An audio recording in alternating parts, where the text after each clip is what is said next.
Hi, welcome to Hard-Boiled Synthesis, Lecture 6.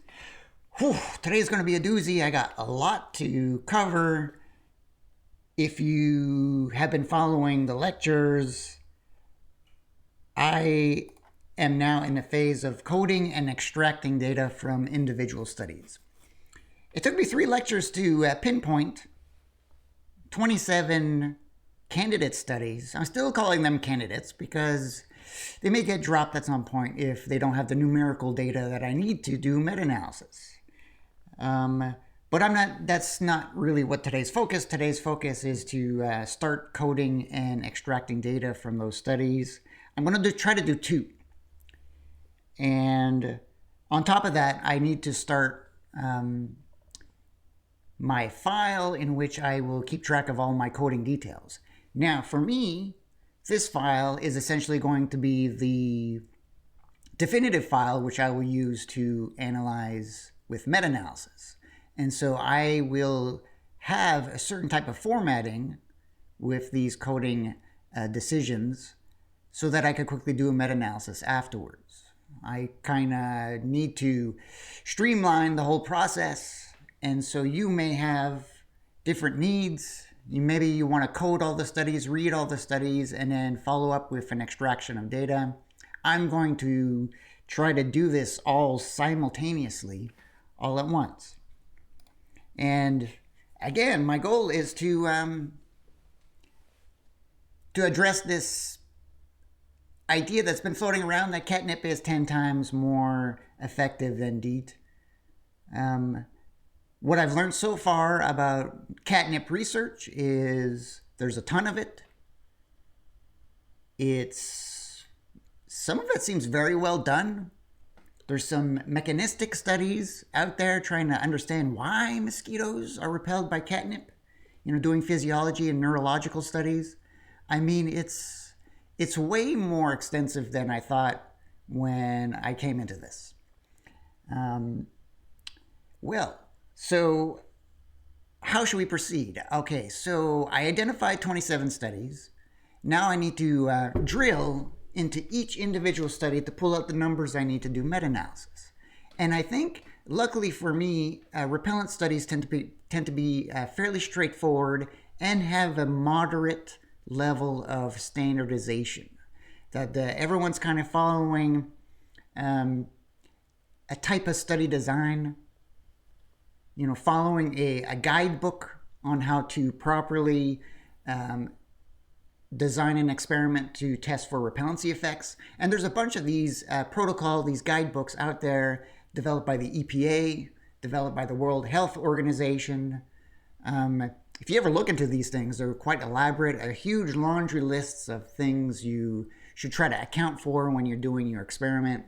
For example, you should avoid having smokers being part of the trial.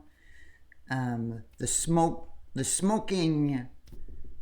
the smoke may itself be repelling the mosquitoes, and so you don't want to conflict with your trials of a certain repellent that you want to test. Another thing that comes up is you may want to perform trials with an equal balance of males and females, just in case there's a difference between how mosquitoes are attracted to males and females. And so you want to account for that source of heterogeneity in your experiment. And so there's a huge laundry list of all these different criteria. My experience with this is many researchers don't follow all these guidelines, but at minimum they should try to report whether or not they did or not.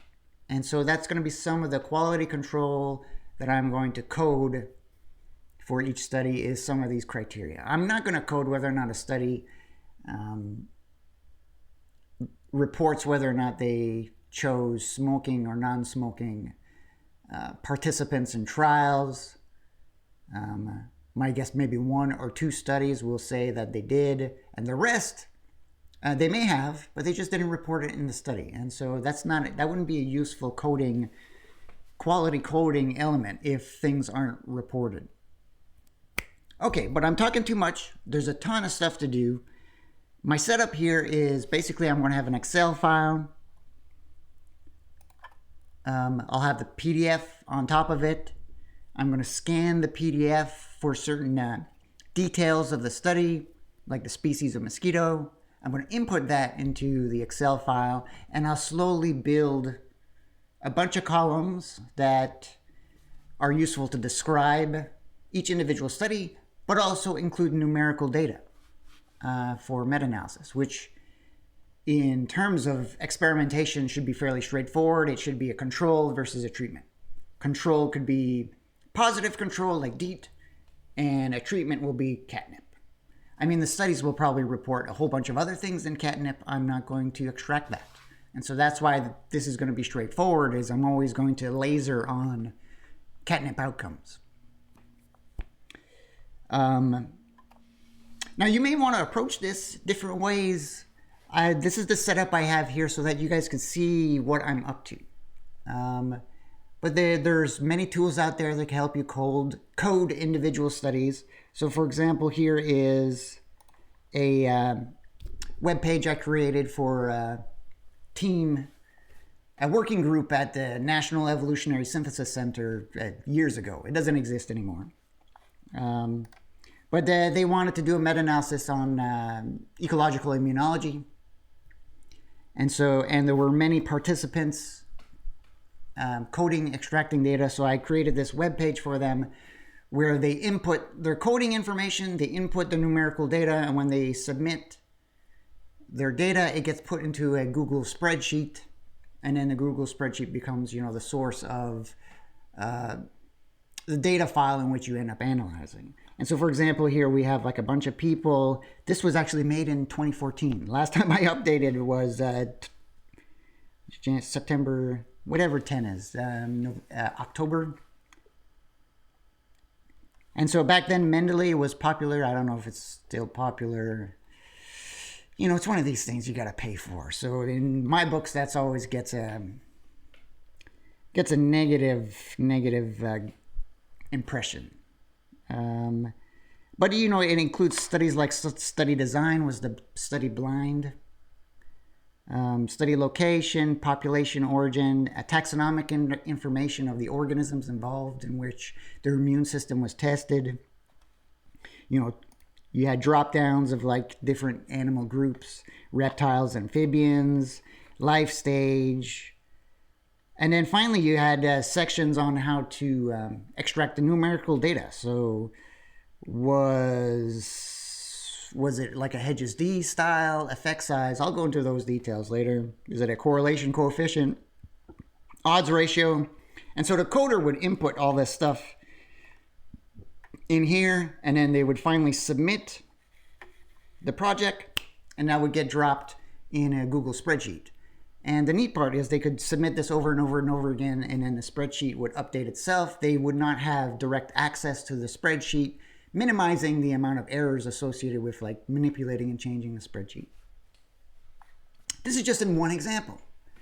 Me, when I'm doing a meta-analysis by myself, I just prefer doing it on paper. That may seem crazy, but I print out the studies, I staple on a bunch of draft paper, and every decision I make about that paper gets written, marked up on that piece of paper. And I just like it's like a concrete tactile thing. You just grab it, look at it, you could compare. To me, it makes things quicker, but you could have a fully digitized approach if you want to.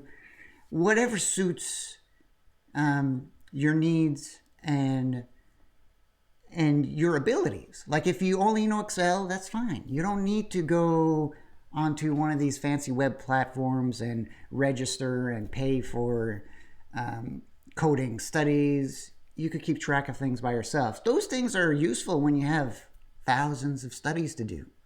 That becomes a totally different problem. But if you find yourself in a situation where you have 100 or fewer studies, I mean, it's probably easier to just do this stuff, directly with the tools you have at hand. And in this case, I'm going to use Excel, just because it's easy for you guys to see what I'm writing and inputting in tabular formation, or whatever you call it, spreadsheet style. Okay, so I already brought up, so I got a blank Excel here. Each column is going to be a detail about the study. And here I already brought up one of the first studies that came up for the extraction. I just noticed that it was not even hasn't been released yet. It was like an early access thing. So there's no volume number or concrete page numbers yet. This is probably going to come out in January or February. But nonetheless, that's good, right? So we'll be able to include it in our study, even though it hasn't been officially released. I feel like that's pretty cool. Which means later on, once I'm ready to do this, I have to make sure that that information is available. But it doesn't impact the outcome of the study, of the meta-analysis, because it's included. Just all these characteristics associated with it will change in the manuscript, if it ever gets updated. Okay. I think I talked about everything I needed to. And so right now the goal is to start populating the Excel file with elements of each study. And I'm just going to add columns as I read the paper. Now, one of the first things that I'm going to add is the study ID, which is the unique number that I've associated with the study. So the unique number of this study is 2. Okay, I'm always going to, that's a number that was assigned way back during the abstract screening process. And I'm just going to use that number from this point forward, right? 2 is the name of the file, the PDF file, and 2 is the study ID. Now, the next thing I want to add is, I'm just trying to fill this in as we go, the mosquito species. That seems like a useful thing, and there's certainly going to be many studies with testing different mosquitoes. That might be a source of heterogeneity. Not all mosquito species are alike in terms of responses to repellents. And so coding it now means later on when I want to compare, provide an empirical test of whether or not there's differences amongst mosquito species, I could quickly do it because I've coded it already. Other stuff that I want to do is other characteristics associated with the mosquito. And so, for example, things I know beforehand is like the mosquito age.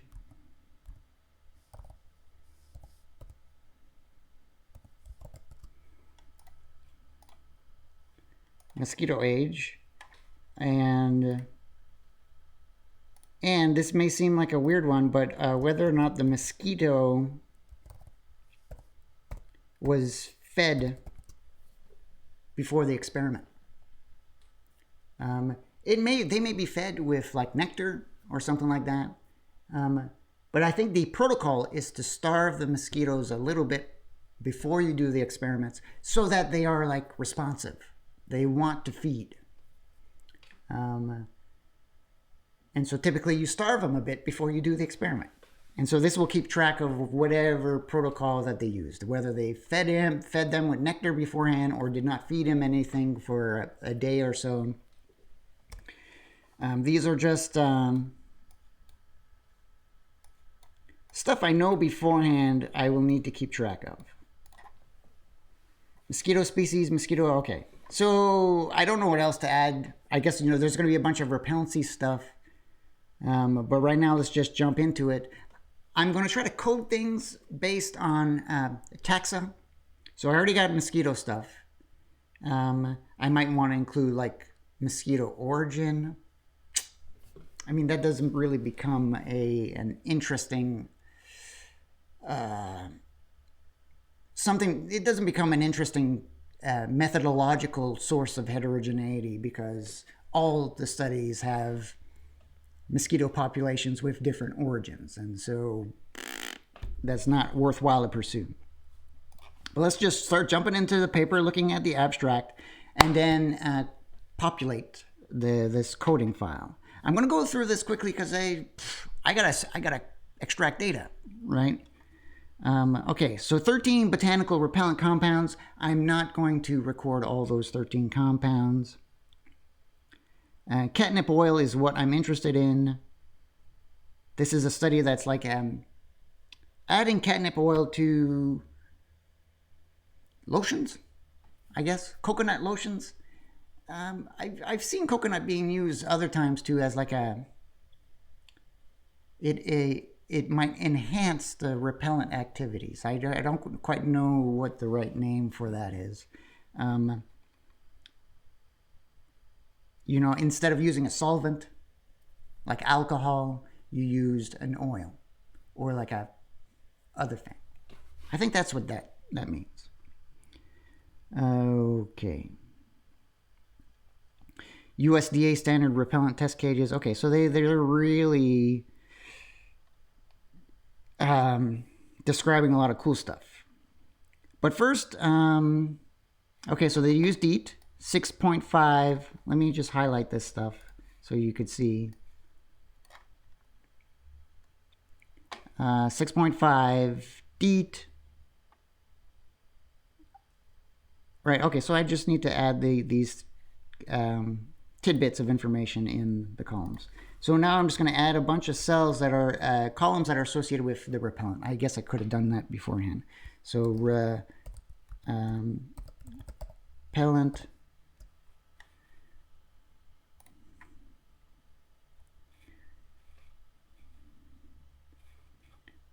oh no, again, repellent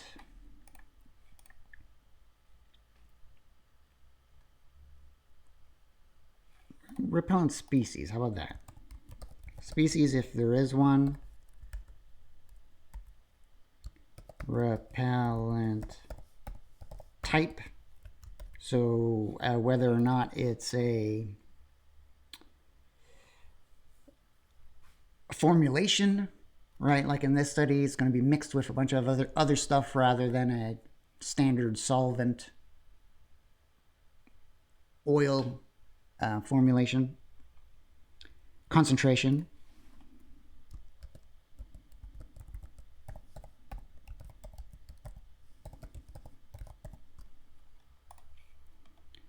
Now you're probably saying, why are you writing all these out? I mean, to me, columns should be descriptive, fully descriptive. There's no reason now whatsoever to use abbreviations or anything like that. You're probably going to come back to a data set 20 years from now. Everything's going to be abbreviated. You're not shorthand. You're not going to remember what that stuff is. So just like name it out. I don't leave spaces either because R does not like spaces. And so I just use underscores to fill in all those blanks. All right, what else? We got concentration, formulation, concentration units. Right, so that might be in like milligrams per liter, or just a percentage, like a ratio. That will need to be converted later if the repellent concentration becomes a predictor. Right, some studies will often contrast high concentrations versus low concentrations to get to like the optimal repellency level.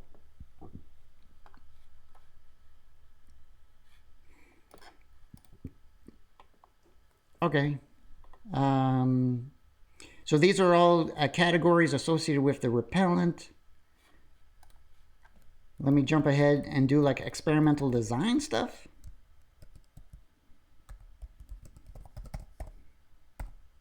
Experiment type.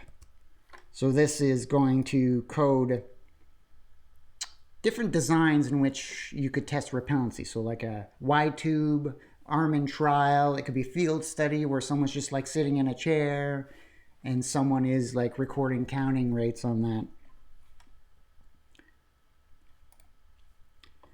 And then experiment temperature,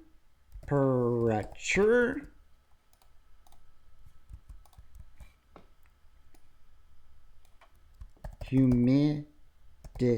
If they're following like a WHO protocols or EPA protocols, these are all things that they need to hit on. They need to report these details.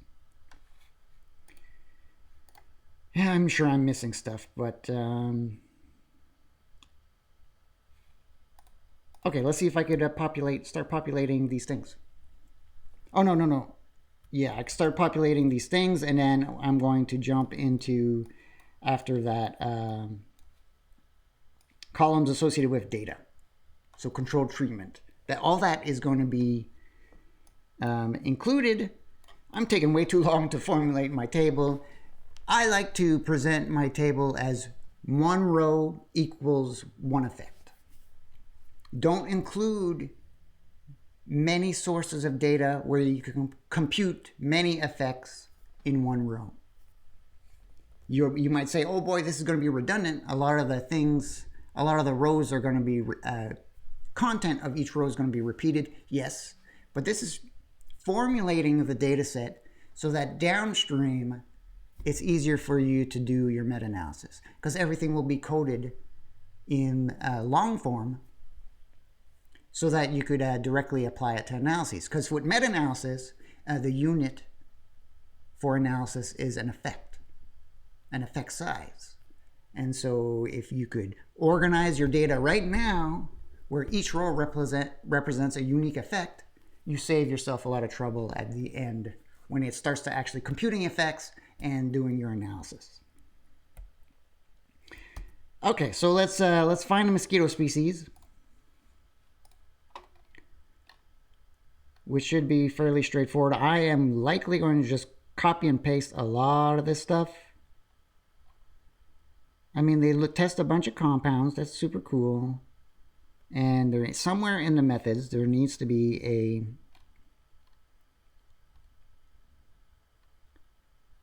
Aedes aegypti. I'm not going to code right now taxonomic details of the mosquitoes. That's stuff that's easy to get. And so I don't want to waste your time with that stuff.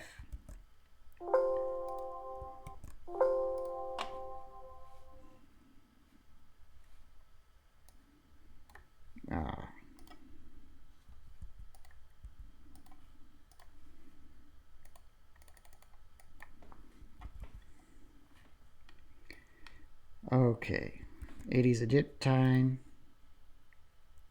I keep clicking on the wrong stuff. Mosquito age, all right. That should also be conveniently placed in a single part in the paper. Lab reared Aedes, large room. Mosquitoes were reared in an insectary, maintained at a certain temperature. Cages were placed 5 meters apart. Okay. So 5 to 7 day old females. Females are the only ones that blood feed.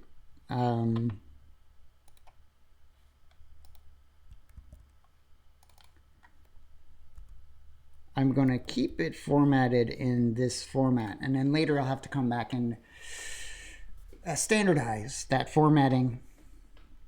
But 5 to day olds, that's fairly standard.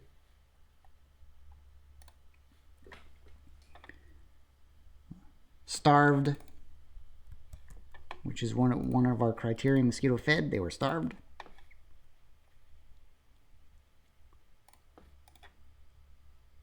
Okay, and then there's the number of mosquitoes per box. I did not include that in, that goes under experiment type. Experiment.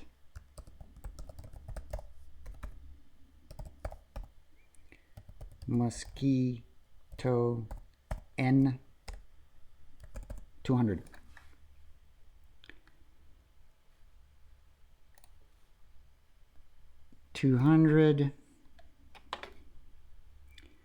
So they did a arm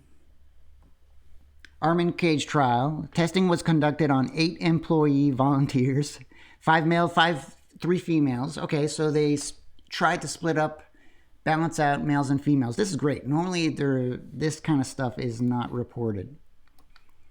Males and females between the ages, actually provide the ages of the people. That's fantastic. One of the criteria is, don't use it on children. Like no one would ever use children, I don't think. But if you didn't, then you should report it. We tested on adults. So it's totally important to be transparent exactly what you've done. 2 milliliters were applied to the forearm and let dry for 1 hour. Each volunteer received treatments on each arm.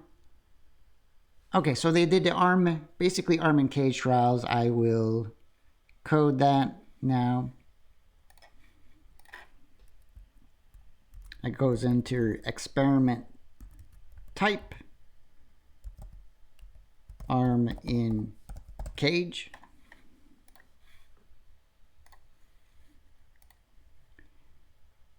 As far as I could tell, they did not talk about temperature of the actual experiment. They talk about the temperature and the conditions in which the mosquitoes were maintained and the relative humidity. But it's not clear whether or not those are the conditions in which the trials were performed. And so for that, I will code temperature and humidity as NAs for not reported. How about I just write not reported?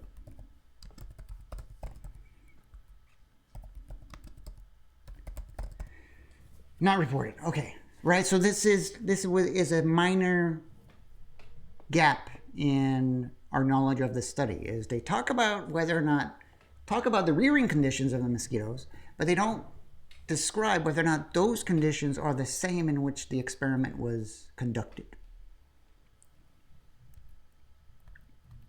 It might be in the paper, but it's not obvious to me right now.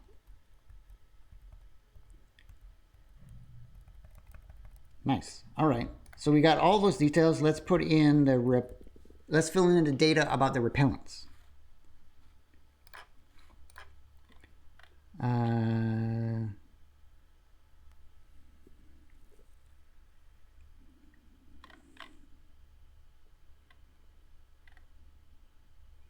All right, so we got the information about DEET. 13 repellent formulations were prepared in St. Augustine. Botanical repellents, coconut fatty mixture, 6.5. Okay, so I can start coding in the DEET repellent.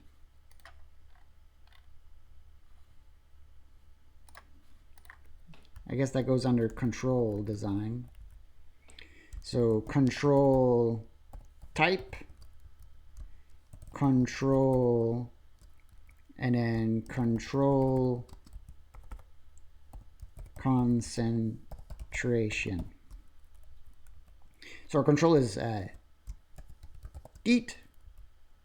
Control type is a positive. Control concentration was 6.65%. I will have to modify the units of that at some point, I'm sure, if other studies report, milliliters per, in some other unit. Who knows what other unit they might report it in. Positive DEET. Other details I could write is like if they report the company in which DEET was used, but I got the concentration, and that should be enough. Okay, let's keep going. All formulations were used as positive control. The 2 carrier lotions, so that's what they're calling carrier lotions, is the what they're adding the repellents to. So instead of using like straight up solvents, which is the classic way to taste a repellent. Here, I think the whole point of the study is that they're using something other than the solvents. So they use 2 lotions, Aromaland lotion and Coppertone. And basically the data that I'm interested in is, this will be slightly more complicated than I thought, because they have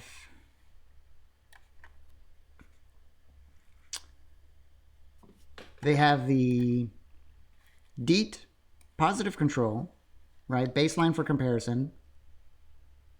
But they have other things which they call control, which is presumably the, whatever they called it, the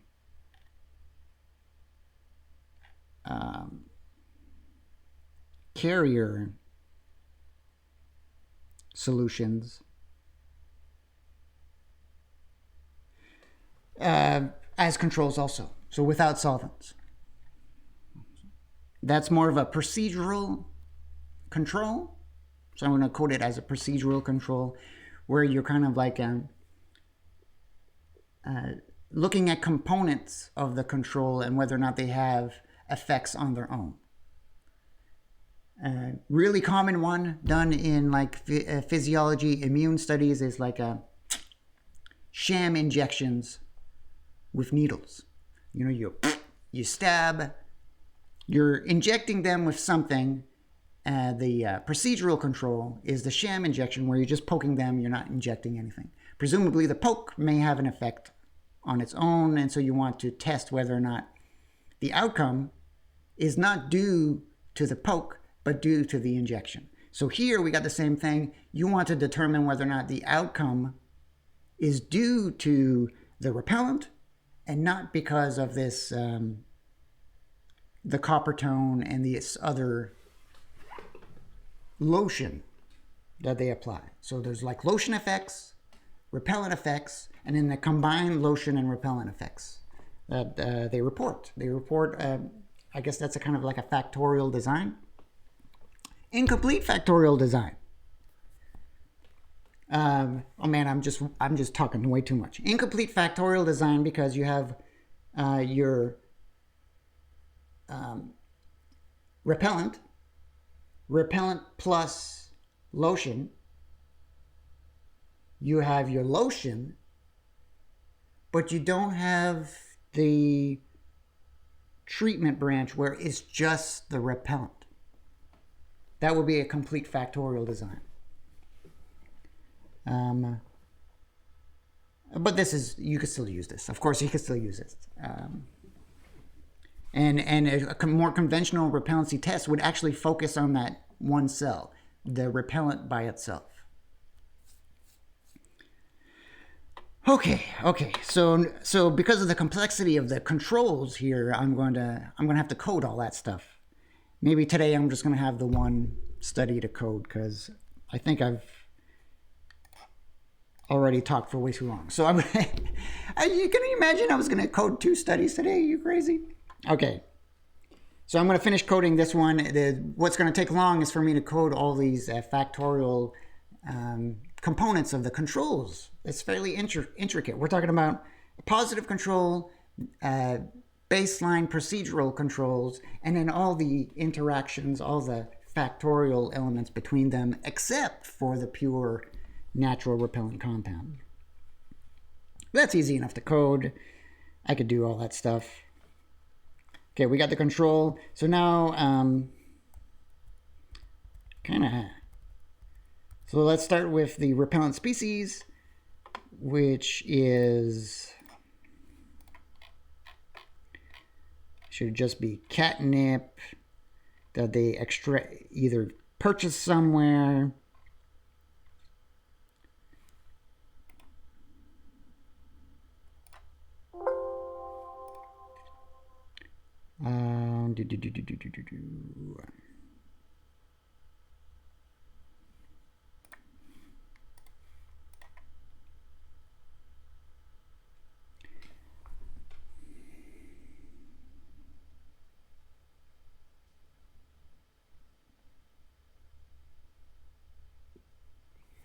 mean, this is weird. It's not clear where the catnip stuff is.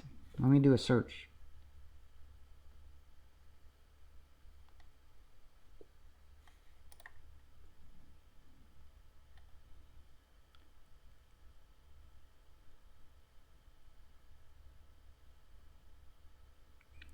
Formulation. Okay, the formulations are in a table.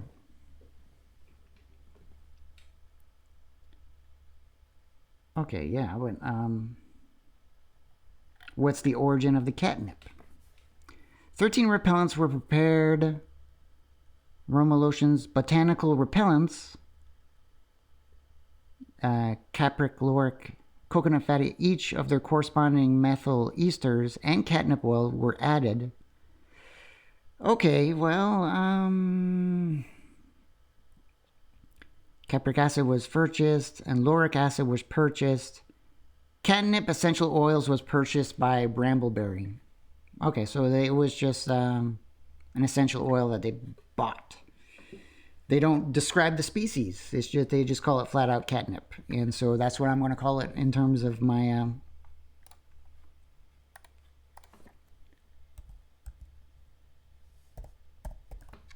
That's a quality gap because I don't think I found that there was other species of catnip, but it's important to have that validation that catnip is actually derived from the Nepeta, whatever name species it is. Repellent type.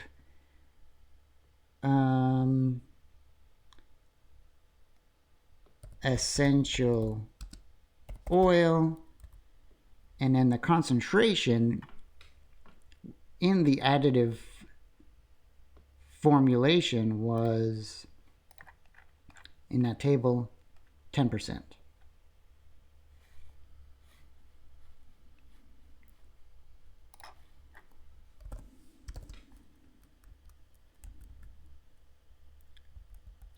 I got the repellent concentration. I'm just going to delete this column for now.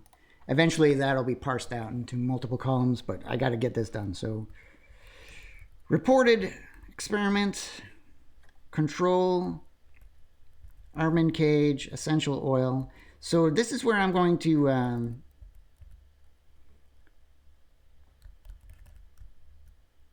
make things super complicated. You know, we got control, positive control, we got procedural, which will be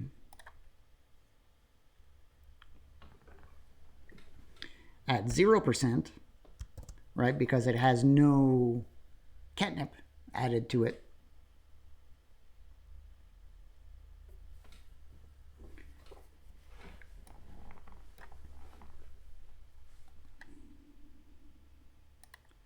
And then we have, which is, one is just a lotion. I'm just going to call it, you know, typically I would write solvent, but I guess here I would write oil. And I'll need to double check exactly what it is, but, you know, coconut oil, it seems like an oil. So we got 2 procedural controls. Let me just quickly look at this table again. Coppertone and Aromaland. I mean, that's pretty funny. Coppertone, oil, Aromaland oil. Okay, clearly I'll need to better make sense of these things. I'm probably going to have a higher order of procedural things. I just kind of group things into solvents, oils. I don't know what else you would use to, I guess if it's a net, bed net, right? It's just like a way in which you are releasing the aromatics, the volatiles from the essential oil into the air, right? So here the strategy is to have like an oil-based thing that releases the stinky part that repels the mosquitoes. And that's also 0%. And so these are fall under partial negative controls. So they're not like full on bare arm, but they're just like, right? If it was a bare arm, I would just have bare arm there as a control. Okay, not bad. I got some extra columns here. I'm going to delete. All right, so the next step is to get the quantitative data from these.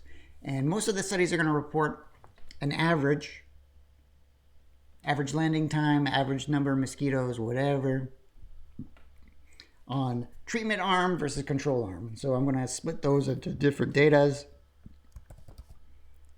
I'm just going to call it response mean, also treatment mean, response standard deviation, which is going to be useful to compute effect sizes, and finally the response sample size. All right, so you always need those three things to get an average, standard deviation, and a sample size to compute an effect size. Compute a contrast-based effect size, like a Hedges D. And then I'm going to copy and paste this stuff because we want it on the control side too.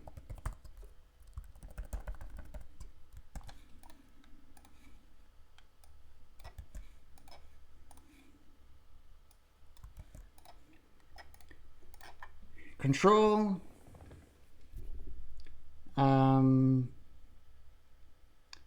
I guess I could include like a control origin, whether it's commercial. I mean, I think I'm going to have like, because I got the oils and the solvents, I'll be able to do the classification based on that stuff.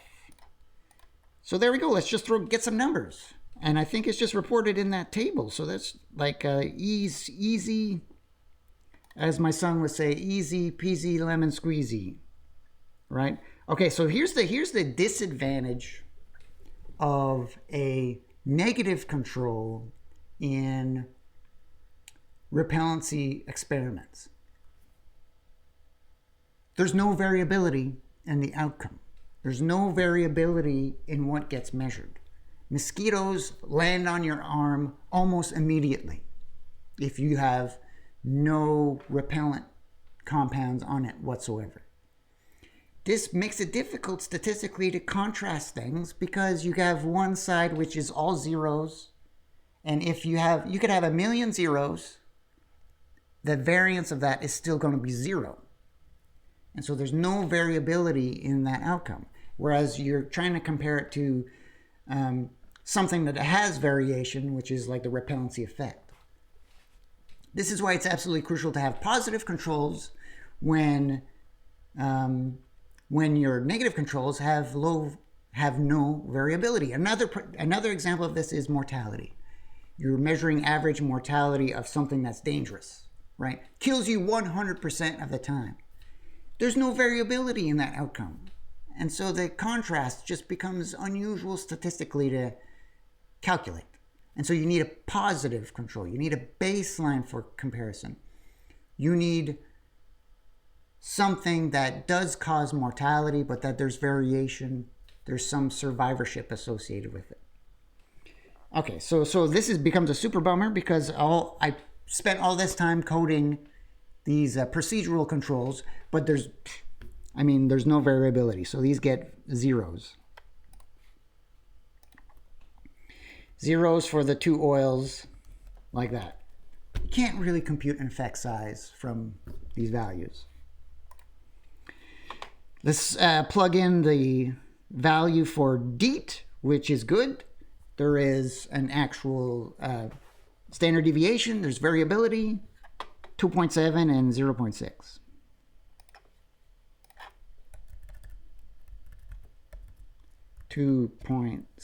and 0.6 in standard deviation. Still haven't figured out what the sample sizes are, but I'm really almost done with this study.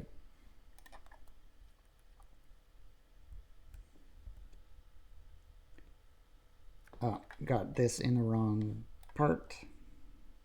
That goes under control. So what's going to happen here is the treatment group is going to get repeated for these two procedural, for the positive control and the two procedural controls. Okay, let me get those numbers again. I messed it up. 2.7, 0.6. Let me just write what the response is.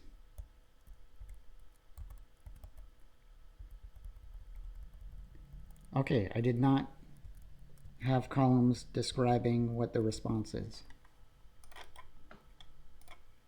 The response is like the what is being measured.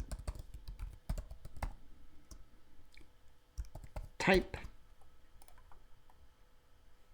which in this case is, they just have it on a table, complete protection time. I'm not going to use the abbreviation. I'm going to have it written down so that later I know what it means.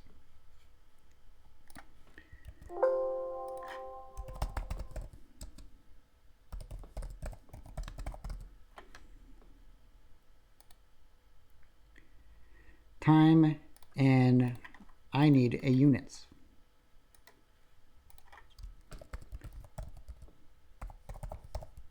And it's hours.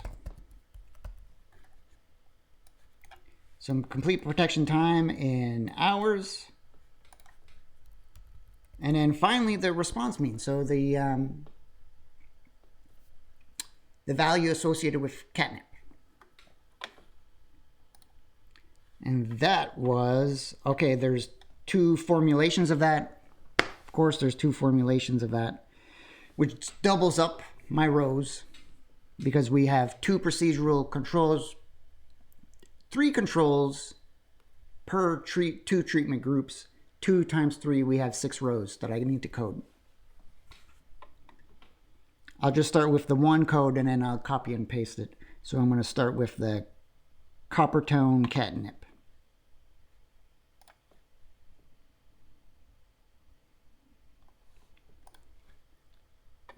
Copper tone catnip, which was 0.6 and 1.2.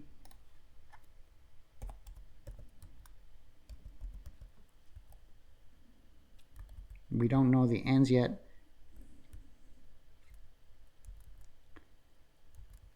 And this data gets repeated, right? Because I'm comparing it to 3 controls. In fact, this stuff gets repeated too. It's all the same measurement units. And all of this is the same across the 3 treatment groups. Now I need to repeat all these 3 rows again.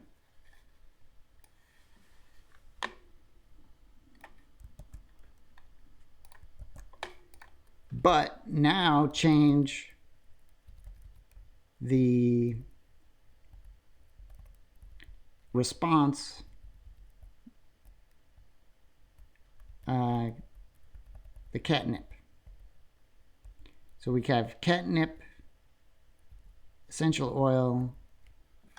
It's not catnip by itself, but catnip plus copper tone. I did not spell that right.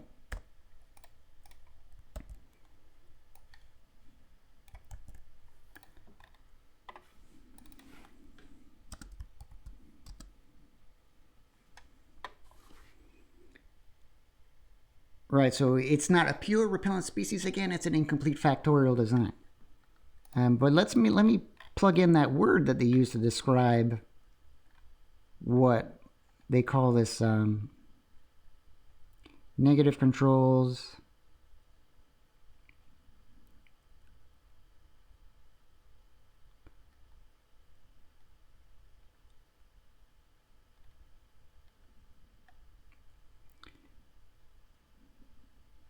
Binding arthropods, fatty acids,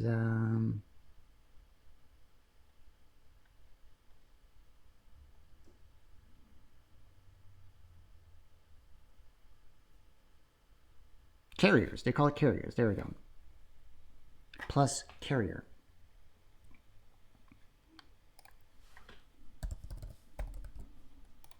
right? So later on, I'll know that these are not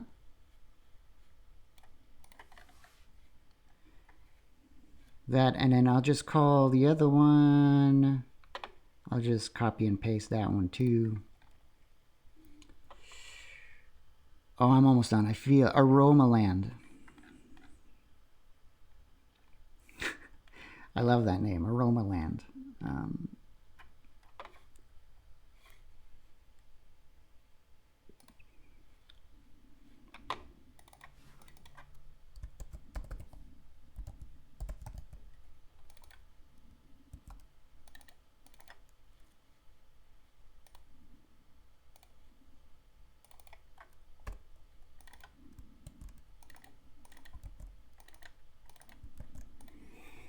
Okay, so I got everything coded that, you know, it's a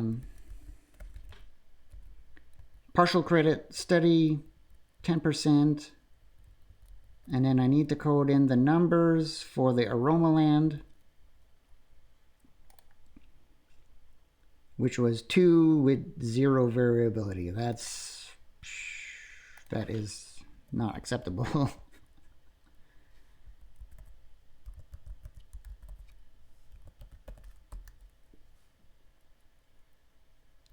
That again makes no contrasts possible.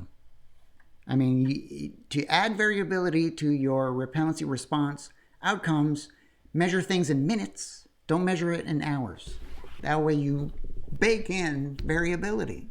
I mean, or seconds. Measure in seconds, right? It took 1 second, 2 seconds, 5 seconds. That's variation. But if you measure things in hours, everything gets grouped into 1 hour or 0 hours. And that's not good. I'm already criticizing these studies, and I just just a one. All right, now last step is to find the sample size, which was not clear to me at all. I think it was described early on in the number of people. Sample sizes are tough in repellency experiments. Some, right, typically you put 200 mosquitoes in one cage. That's not a sample. I mean, the number of mosquitoes is not the sample. The number of mosquitoes impacts how quickly responses are. You need to repeat that experiment over and over and over again. That's what the samples is, and that's what you're taking an average of. And so I'm assuming here that they, early on, they talked about 5 men, 3 women. Add those two together, that's 9 individuals. That's the sample to compare. And so I'm just going to double check that. My gut feeling is the sample size is 9.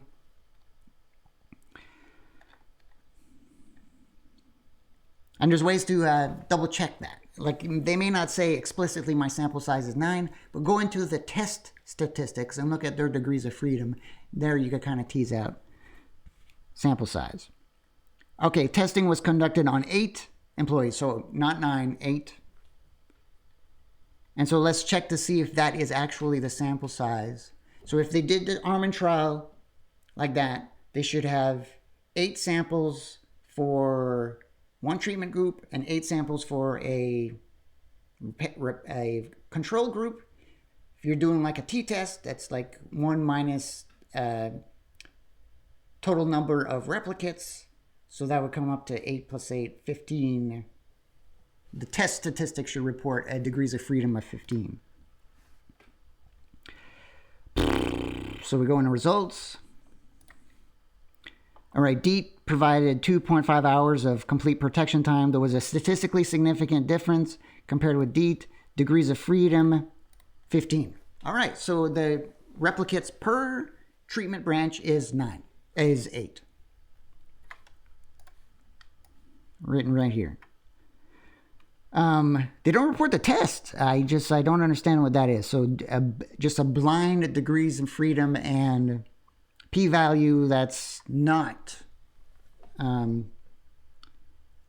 adequately reporting the test. You need to actually report the value of the statistical outcome. Maybe they have it in a table. I don't want to just overly criticize this group here. No, it's not reported in the table.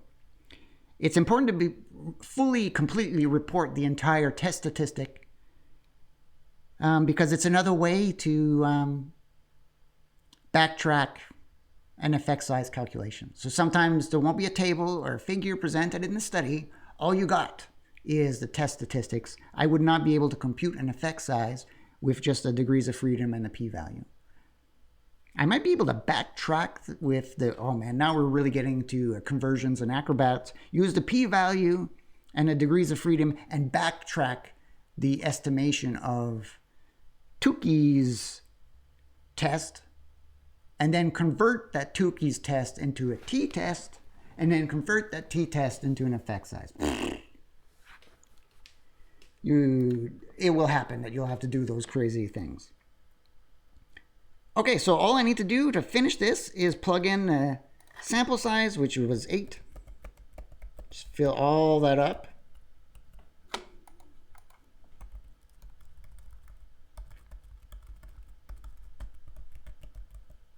Oh, see, this is Excel just doing awful things of like formatting stuff that...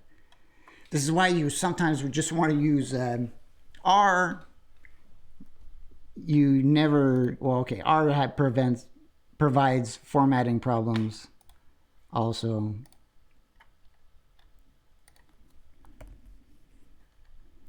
And so here R decided, hey, I want you... You must mean percentage here instead of samples. Like, I don't care if there's a decimal place here as long as it's 0. There we go. Let me just zoom out.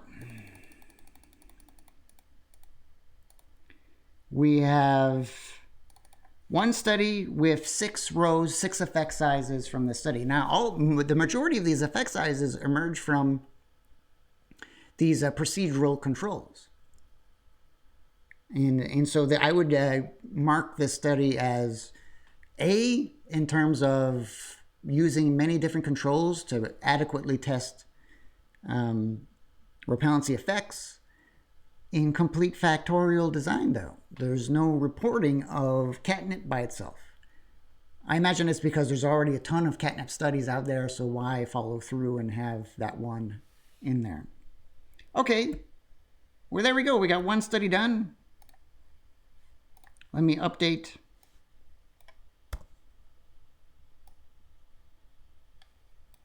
Oh, all this time I had the wrong study number as my current study.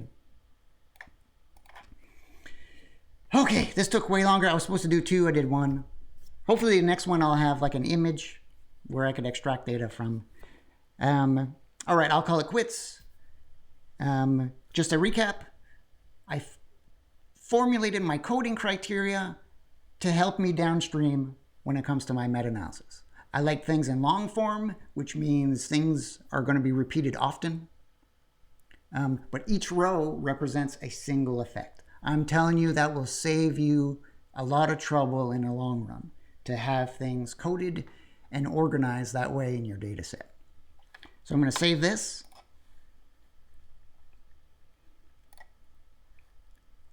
And have one last look as the purpose of the study. We're getting there. One study out of 27 took us an hour. All right. Take it easy. I'll come back to this tomorrow.